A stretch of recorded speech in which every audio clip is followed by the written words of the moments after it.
नमस्कार, मैं कृष्णा राष्ट्रवादी। सबसे पहले आप इस वीडियो को देखिए और अपना दिमाग को थोड़ा गौर करके देखिए इस वीडियो को कि इस वीडियो में क्या हो रहा है।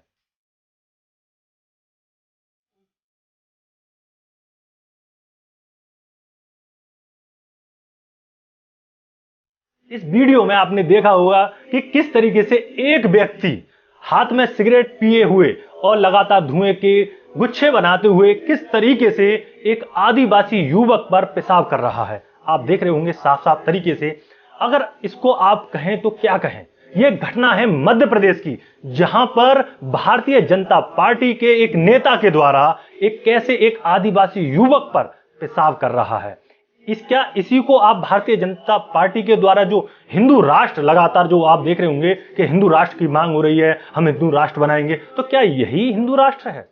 मैं पूछना चाहता हूं, क्या यही हिंदू राष्ट्र है? और कहते हैं, एक हम इंटर में पढ़ते थे कि ईर्षा तू ना गई मेरे मन से। शायद हाई स्कूल या इंटर में पढ़ते होंगे कि ईर्षा तू ना गई मेरे मन से, लेकिन यहां पर देखेंगे तो पता चलेगा कि जाति तूने गई मेरे मन से, कि जाति है कि जाति नहीं।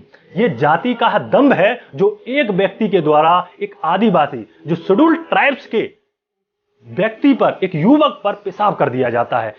इसको जाति ना कहें तो आप क्या कहें। एक तरफ आप हिंदू राष्ट्र का एक बहुत बड़ा सुनहरा सपना लेकर के आ रहे हैं।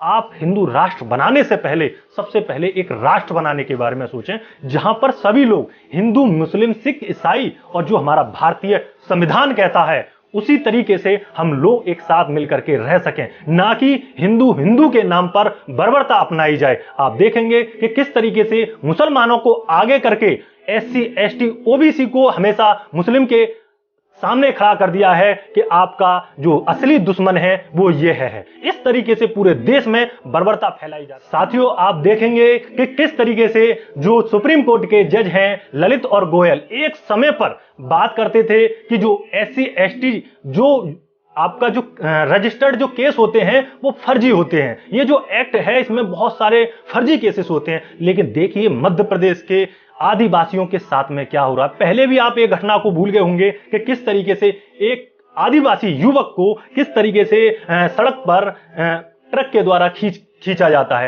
ये तमाम घटनाएं आपको देखने को मिलती हैं। अभी भी भारत की जो स्थिति है, अगर सही से आप आकलन करें तो पता चलेगा कि जो ज्यादातर जो केस रजिस्टर्ड होते हैं वो एससी, एसटी, ओबीसी के बच्चों पर, युवकों पर और युवतियों पर होते हैं। आप देखेंगे पूरा आपके पास में लगातार इन आंकड़ों को देखें। अभी हाल ही में मैंने एक रिपोर्ट भी बनाई थी कि किस तरीके से 55,000 नाबालिग बच्चियों को पिछले एक साल में अगवा किया गया है। ह्यूमन ट्रैफिकिंग में वो बच्चियां फंसी हैं, लेकिन वो आखिर किस समाज से आती हैं? वो दलित, पिछड़े और ओबीसी समाज से आती हैं। लेकिन साथियों, एक तरफ हम बात कर रहे हैं कि हमें हिंदू राष्ट्र का एक सपना सजोना है और दूसरी तरफ इस तरीके से ये केस देखने को मिलते हैं। तो कहीं ना कहीं जो जमीनी हकीकत है उसको पहचानना होगा और उसको समझना पड़ेगा। अभी मैं कुछ ट्वीट लेता हूं जो इस समय सोशल मीडिया पर इस वाली घटना को लेकर के लिखे गए हैं। अगर दिलीप मंडल लिखते हैं कि एससी, एसटी एक्ट है तब इतना जुल्म है, अपराधी को यकीन है कि कानून है लेकिन उसका कुछ नहीं बिगाड़ सकता, ऊपर कोई नहीं होगा जो बचा लेगा। मीडिया में उसका कोई रिश्तेदार बैठा होगा, कोई अफसर होगा, कोई नेता होगा, न्यायपालिका का सामाजिक चरित्र आप जानते ही हैं। पीड़ित के साथ न्याय कैसे होगा? इनका मतलब कहने का आप देख रहे होंगे कि किस तरीके से ना तो जो एससी, एसटी, ओबीसी के ना तो आपको प्रोफेसर देखने को मिलेंगे, ना आपको वकील देखने के लिए मिलेंगे, ना जज देखने के लिए मिलेंगे, ना मीडिया में देखने के लिए मिलेंगे। जब यहां पर जो आवाज उठने वाली, जहां न्याय मिलता हो, जहां न्याय की गुहार लगती हो, जहां मीडिया बताता हो कि इसके साथ में बर्बरता हुई है, ये पीड़ित है, वहां पर बताने वाले आपके व्यक्ति नहीं होंगे तो आपको न्याय कैसे मिल सकता है? सोचिए और एक बार अपने दिमाग पर, ब्रेन पर एक बार जोर डालिए कि आपके जो लोग हैं वो कहां हैं। तभी तो ये जाति का दम आता है कि मैं एक उच्च जाति से हूं और मैं पेशाब कर सकता हूं। एयरप्लेन में भी एक बूढ़ी औरत के ऊपर, सिर पर भी इसी तरीके से मूता गया था। वो किस जाति के थे? ये बार बार पर आपको आइडेंटिफाई कराने की जरूरत नहीं है। इतना आपको समझना होगा, इतना जानना होगा कि किस तरीके से जो देश में इस तरीके का माहौल बनाया जाता है कि हिंदू हिंदू आप जपो और दूसरी तरफ हम श्रेष्ठ हैं, हम सवर्ण समाज से आते हैं, हम जो जाति हैं ब्राह्मण, वैश्य, क्षत्रिय, शूद्र, हम ब्राह्मण समाज से आते हैं या हम सवर्ण समाज से आते हैं, लेकिन जब बात आती है, अब कितने ऐसे जो ब्राह्मण पत्रकार हैं, कितने ऐसे टीवी मीडिया हैं जो इस बात को उठाएंगे। तो साथियों सोचिए, ये जो सोशल मीडिया है यही एक सच्चा मीडिया है जो लगातार अपनी बात को आपके पास पहुंचाने का कार्य करता है, आपको जगाने का कार्य करता है, आपको झकझोरने का काम करता है। यदि आप तब भी नहीं जागे तो सोचिए कि आने वाली आपकी जो पीढ़ी है, वो आपकी जो नस्ल है, वो इसी तरीके से प्रवेश शुक्ला नाम के जो व्यक्ति हैं वो इसी तरीके से आपके सर पर मूतते रहेंगे, पेशाब करते रहेंगे और आप इसी तरीके से सहते रहेंगे। तो इस समय जरूरत है इस समाज को जागने की, जो आदिवासी, जो SC ST OBC समाज है, इसको जागने की आवश्यकता है कि वो अपने ऊपर हुए जुल्म और उसकी आवाज उठाए और लगातार एकत्रित होकर न्यायपालिका, कार्यपालिका, विधायिका और प्रेस व मीडिया में पहुंचे और अपनी बात को उठाए। लेकिन यदि आप ये नहीं करेंगे, आप सोते रहेंगे, आप हिंदू राष्ट्र के एक झूठे प्रोपेगेंडा में फंसते रहेंगे, तो आपके ऊपर इसी तरीके से होगा। अभी कांवड़ यात्रा आने वाली है, आपके ऊपर फूल बरसाए जाएंगे, लेकिन जब 69,000 भर्ती होंगी और जिन OBC बच्चों का आज तक भी सिलेक्शन नहीं हुआ है,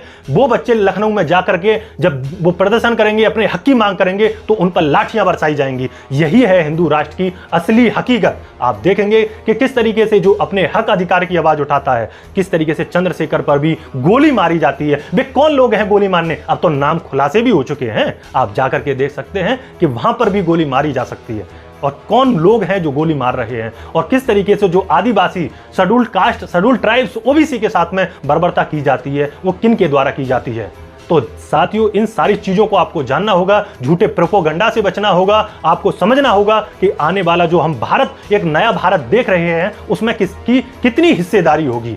आप जातिगत जनगणना नहीं कराते, क्यों नहीं कराते? क्योंकि आपको पता चल जाएगा, ये आंकड़े आ जाएंगे तो कौन कहां पर प्रेस में, मीडिया में, आपका कार्यपालिका में, न्यायपालिका में, विधायिका में कितने लोग आपके कहां पर हैं और कितने ऐसे हैं जो जिनका सामाजिक, आर्थिक और शैक्षणिक स्तर कितना नीचे है।